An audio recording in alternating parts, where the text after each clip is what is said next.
Hello Year 10, welcome to Remote Learning Task 8.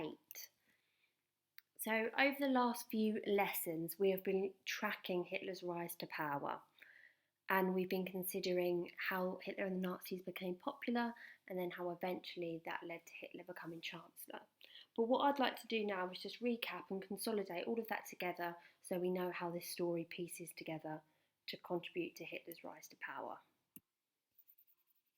Now, when considering Hitler's rise to power, and in particular him becoming Chancellor, we can go all the way back to the weaknesses of the Weimar Republic, because this was a long-term cause of Hitler's eventual success, you could say, because the Treaty of Versailles, stab in the back, Ruhr invasion, hyperinflation, uprisings contributed to the lack of popularity towards the Weimar government. There were also things that Hitler often drew upon in his propaganda and in his promises. So, the promise to reverse the Treaty of Versailles, for example. Now, another aspect that contributed to Hitler's rise to power, him becoming Chancellor, was his personal appeal. So, his speeches were very carefully rehearsed. They often began quietly and slowly. Then they would build up the tension towards an impassioned, almost frenzied rant. Now, although these speeches were frantic rages, they were very persuasive.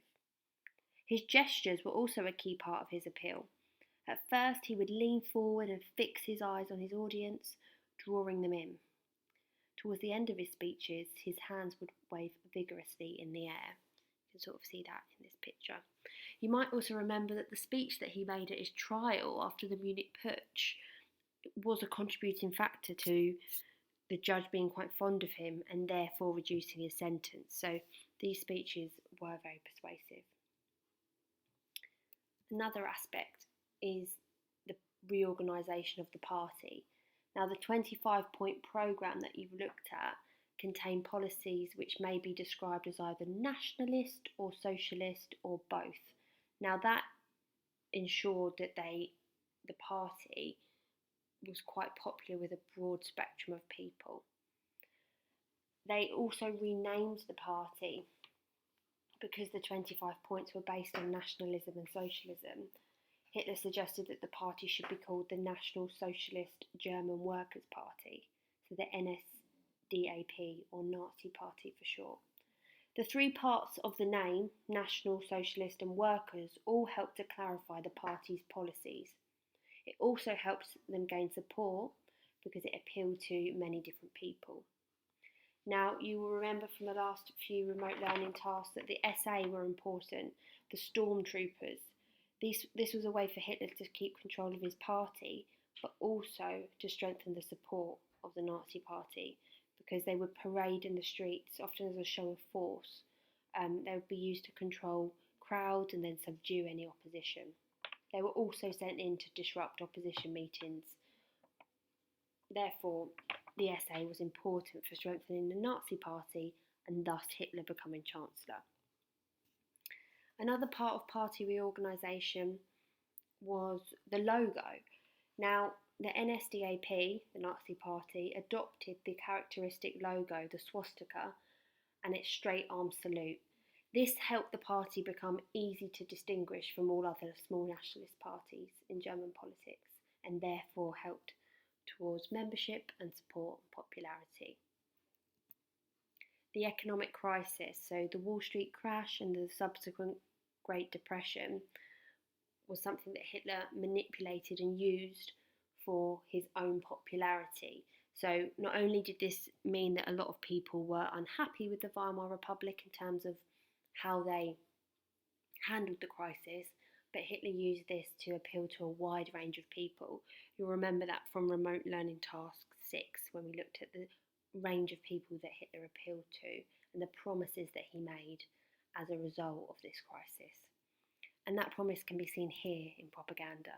So this translates to our last hope, and then you can see a group of people looking quite dreary down, so to represent the economic crisis, and their last hope is Hitler.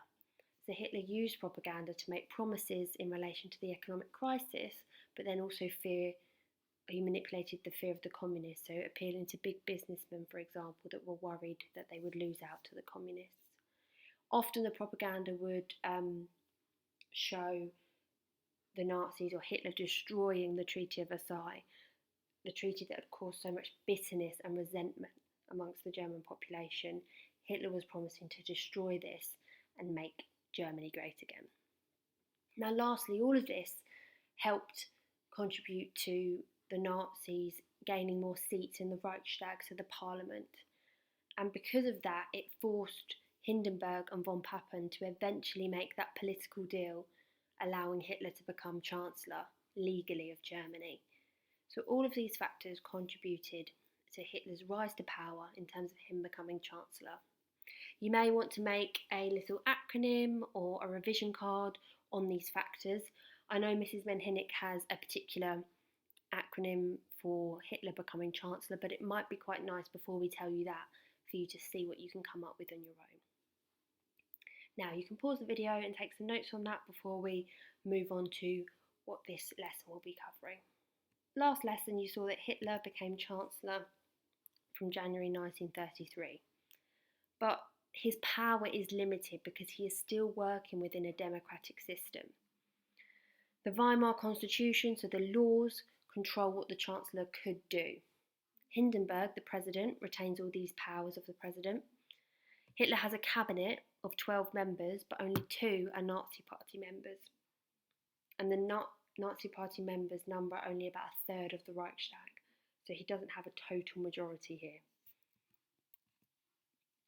Hitler had ambition to gain total control. You might want to consider what we mean by total control, because he is in power now, he is Chancellor, but what does he mean by total control? What is his ambition? So this means that Hitler would have all power centralised in his hands only. Would it be shared with a democratic body like the Reichstag? He would control all aspects of life. He made himself Fuhrer of Germany. This meant leader. You know from the previous task that Führerprinzip was the idea that ultimate authority rested with him. We are going to talk through the steps that allowed Hitler to gain total control over Germany. As we talk through the steps, you can make notes either as a flow diagram, so we can see how he came to power, or you can use the stepping stone image that I have opted for. But before you do any of that, write the title, How Did Hitler Gain Total Control? Now, as I mentioned, I'm going to be using this as a sort of stepping stone image. So the idea that there are certain steps that Hitler took in order to become Führer of Germany, and in that position where he had total control and total authority was centralised with him.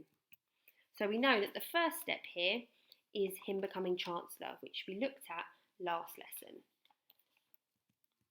There are numerous other steps which I'm going to talk through. Now, after becoming Chancellor, the next stage, the next step in Hitler's rise to power was the Reichstag fire. Now, on the evening of the 27th of February 1933, the Reichstag building, the Parliament building, was destroyed by a fire. A young Dutchman and communist supporter, Marinus van der Lubbe, was caught on the site with matches and firelighters. He confessed and was put on trial with 4 others, though he claimed that he had acted alone. Van der Lubbe was found guilty and executed. But this Reichstag fire had wider significance beyond the execution of this young Dutchman.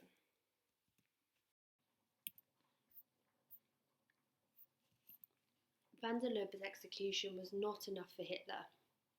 He and Hermann Göring, the new chief of police, claimed that van der Lubbe was part of a communist conspiracy against the government. They decided to use the Reichstag fire as an opportunity to attack communists. 4,000 communists were arrested on the night of the fire. The next day, Hitler used the fire to pressurise President Hindenburg into declaring a state of emergency. Now, as long as Hindenburg supported him, Hitler could use decrees, laws to govern Germany. Next, he decided to persuade Hindenburg to call an election on the 5th of March 1933. He hoped for more Nazi seats in the Reichstag, and there was nothing unconstitutional or unlawful about any of the moves that he took at this point. However, before the election took place, Hitler issued the decree for the protection of the people and the state. This gave him powers to imprison political opponents and ban communist newspapers. Since now he controlled Germany's police force, Hitler could now also ensure that they turned a blind eye to the violent activities of his stormtroopers, the SA. Hitler also persuaded Gustav Krupp and other industrialists to financially support, to bankroll the Nazi campaign. 3 million marks were donated in just one meeting. Another bloody election campaign, as in it was very violent, resulted in the deaths of 70 people. Now, when the results from the March 1933 election were announced, it revealed that the Nazis had increased their Reichstag members to 288. Hitler used his emergency powers granted to him by Hindenburg to ban the Communist Party from taking up its 81 seats. With the support of the other nationalist parties, this gave Hitler a 2/3 majority in the Reichstag.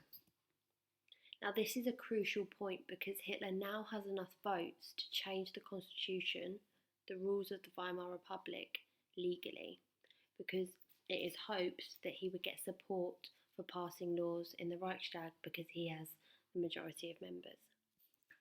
So we've looked at Hitler becoming Chancellor and how that brings him one step closer to having total control. We've looked at the Reichstag fire and how Hitler uses that to extend his control even further. However, what we haven't discussed in relation to the Reichstag fire is the fact that is a little bit suspicious, the fact that Marinus van der Lubbe, conveniently a communist supporter, admits to the whole thing, says that nobody else is involved. There are theories that suggest that it was planned by the Nazis, but that is perhaps something for you to explore a little bit in your own research. Ultimately, what we need to take from this event is that it is a step closer to Hitler being able to change the constitution of the Republic and then eventually becoming Fuhrer of Germany. So, first step in Hitler now changing the constitution is the Enabling Act. Now, this law was proposed by Hitler and it was designed to destroy the power of the Reichstag, of the parliament. That's not of the building, that's of the body that meets, that are democratically elected to decide the laws of Germany. Now, because of that, he was expecting to receive some backlash for it. So what he did is he used stormtroopers to intimidate opponents. And I'm going to go into that a little bit further later on. Essentially, the law for the removal of the distress of the people and the Reich stated that the Reich cabinet could pass new laws. These laws could overrule the constitution of the Weimar Republic and they would be proposed by the Chancellor Hitler. In effect, the Enabling Act would give Hitler the power to make laws without the agreement of the Reichstag. So he could just pass laws without getting members of the democratically elected body to agree with him. He didn't need people to vote on it, he could just make the laws. The vote on passing this act, as I previously mentioned, was made under very threatening circumstances. Outside the chamber, when they were voting, a mob of SA chanted threatening slogans, "Give us the bill or else fire and murder." Their clamour and their noise was clearly audible within the chamber and would obviously influence and impact the vote on this law. They also banned communists from attending the vote, and in the absence of communist members and the threatening circumstances, the Reichstag passed the law by 444 votes to 94. Obviously, it was supported by the Nazis, but the National Party and the Centre Party also supported the law. Now, this act marks the end of democratic rule and the end of the Weimar Constitution. because no longer will this body of elected people be voting on laws. It will be Hitler's decision. So the next stage in Hitler's path to total control is him removing opposition. Now, once Hitler had the power to pass laws without consulting the Reichstag, he set about removing different sources of opposition. The first of which were the trade unions. Now, these were potential sources of opposition to Hitler. Hitler believed that if communists were amongst working men, then they would be able to control their trade unions, and then they could undermine the government further by posing strikes, which would cause the country to grind to a halt. So because of this fear, in May 1933, Nazis broke into trade union offices all over Germany and arrested trade union officials. Hitler then used his new powers to ban trade unions and make strikes illegal.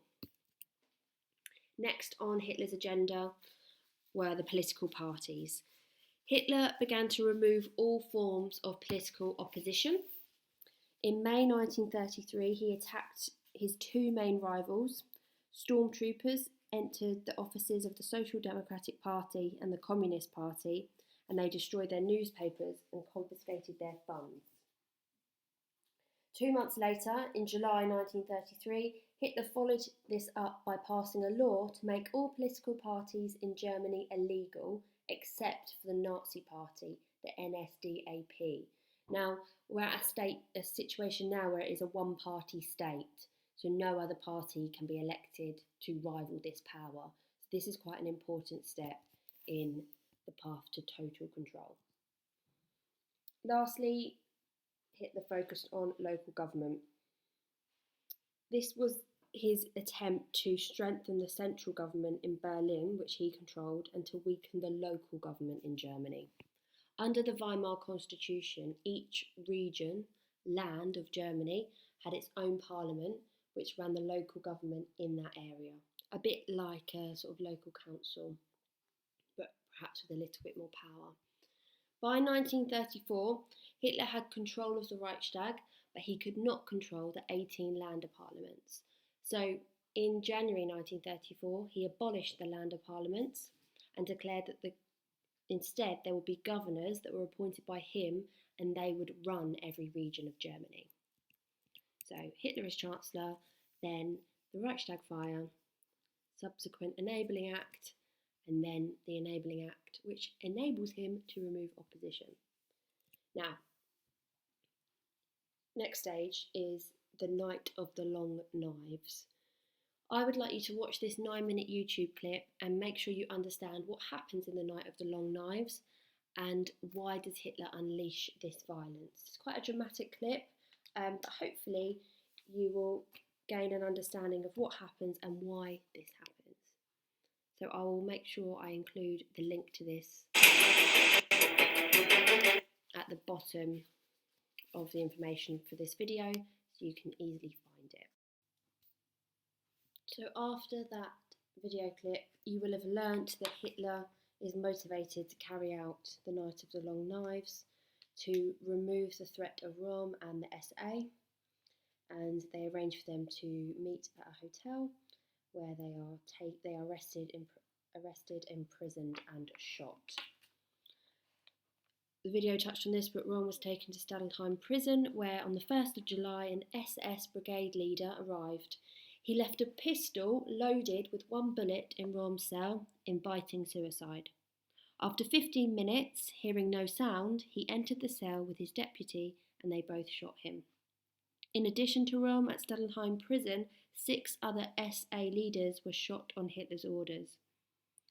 Over a 4-day period, about 400 people, including 150 senior members of the SA, were shot without trial. You'll remember that the video mentioned how leading politicians were also murdered, so that included Kurt von Schleicher and his wife, so the ex-Chancellor. Goering announced that they had been shot resisting arrest, but the video obviously goes into the reality of that. Gregor Strasser, a Nazi with socialist views similar to Röhm, was locked in a Gestapo cell before gunmen sprayed bullets through a window. a lone gunman entered to finish him off. Now, during the Night of the Long Knives, von Papen, still Vice-Chancellor, protested to Goering.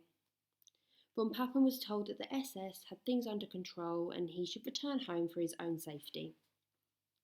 SS squads were rounding up suspects. One group reached von Papen's office before he did, shot his press secretary and arrested his staff. Von Papen's home was surrounded and his telephone cut off. It was now clear that he did not have Hitler in his pocket. Hitler was now acting illegally, murdering his rivals for power. At a press conference on the 2nd of July 1934, Goering announced that the security forces had been monitoring Röhm for months. They had discovered that he was planning a second revolution to replace Hitler, and so he said the killings were in the best interests of Germany. Now, Hitler even admitted to this in a speech to the Reichstag. He said, "I ordered the leaders of the guilty to be shot. If anyone asks why I did not use the courts of justice, I say this. In this hour, I was responsible for the fate of the German people, and I became the supreme judge of the German people." I don't think you could get a more fitting example of Hitler having total control there, with him saying that he is the judge of the German people. Now, the video touched on the fact that they actually didn't expose the true statistics of how many were killed. Some Germans did object to the violence, but few knew, obviously, how bad it was. Most were grateful that the SA, hated for their brutality, had been restrained. The SA continued after 1934, but it was limited to giving muscle to the Nazi Party and no longer rivaled the army. It was now firmly under Hitler's control. So the video also touched on the fact that 2 weeks after the Night of the Long Knives, President Hindenburg dies, aged 87. So at this point, Hitler is able to take over supreme power. He declares himself Fuhrer and decreed that as Fuhrer he would add all of the president's powers to those he already held as Chancellor. A part of this was him forcing an oath of loyalty, so a promise to him from every soldier in the army. A plebiscite, which is a public vote, was held on the 19th of August to confirm Hitler as the Fuhrer of Germany. Now, this gives it an air of democracy, doesn't it, because it's a vote, but people were bombarded by pro-Nazi propaganda. So as a result, 90% of voters supported Hitler becoming Fuhrer. The Weimar Republic has formally ended and Hitler's Third Reich has begun. So these are the steps to Hitler gaining total control. You need to make sure that you have notes on all of these aspects. Obviously, Hitler as Chancellor you will have done already as part of Remote Learning Task 7. So that is, it won't have to be as detailed as these steps here. So we've been trying to track how Hitler gained total control of Germany. You've learnt of the steps to total power.